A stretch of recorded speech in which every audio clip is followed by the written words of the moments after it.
वैष्णवीच्या मृत्यूनंतर 8 दिवसांनी राजेंद्र हगवणेला अटक झाली आहे। पण आतापर्यंत या 8 दिवसांमध्ये तो कुठे होता आणि काय करत होता, कसं फिरत होता ते बघूयात ग्राफिक्सच्या माध्यमातून। 17 मे म्हणजे वैष्णवीचा मृत्यू ज्याच्या दिवशी झाला, 16 मेला त्याच्या दुसऱ्या दिवशी 17 मे रोजी कारनं औंध रुग्णालयामध्ये मृतदेह पाहण्यासाठी तो गेला होता आणि अटकेची शक्यता लक्षात येताच कार बदलली। थार गाडीनं मुहूर्त लॉन्स या ठिकाणी गेला आणि त्यानंतर पवना धरण परिसरातील बंडू फाटक फार्म हाऊसवर मुक्काम केला। 17 मेचा हा त्याचा मुक्काम आपण बघतोय। त्याच्यानंतर 18 मेला थार गाडीनं आळंदी आणि वडगाव मावळ परिसरामध्ये त्यानं मुक्काम केलेला होता।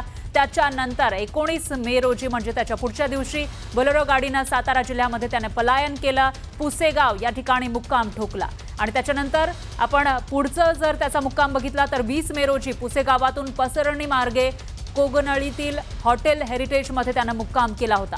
त्यानंतर 21 मे रोजी प्रीतम पाटील यांच्या शेतावर त्यानं मुक्काम केलेला होता आणि 22 मे रोजी पुण्यामध्ये तो पोहोचला। त्याच्यानंतर 23 मे म्हणजे आज पहाटे 4:30 वाजण्याच्या सुमारास स्वारगेट परिसरातून त्याला अटक करण्यात आली आहे आणि आता पोलिसांनी त्याला कोर्टामध्ये हजर केलंय। कोर्टाने 28 मे पर्यंत कोठडी सुनावलेली आहे। त्यामुळे या चौकशीतून नेमकं काय काय समोर येतं ते बघावं लागेल। मात्र हगवणे कुटुंबाकडे चिक्कार पैसा होता, तरीही हुंड्यासाठी हगवणेंनी आपल्या सुनेचा जीव घेतला। घरात अमाप पैसा असून सुद्धा आपली सून वैष्णवीला मारझोड करणारे हे हगवणे प्रचंड माजलेले होते। याच उन्मादातून त्यांनी गौतमी पाटीलला चक्क बैलासमोर नाचवलं होतं। यावरूनच हगवणे कुटुंबियांना किती पैशाचा माज होता हे दिसून येतं। पैशासोबतच राजकीय बरदहस्त असल्यानं हगवणेंना इतका माज होता।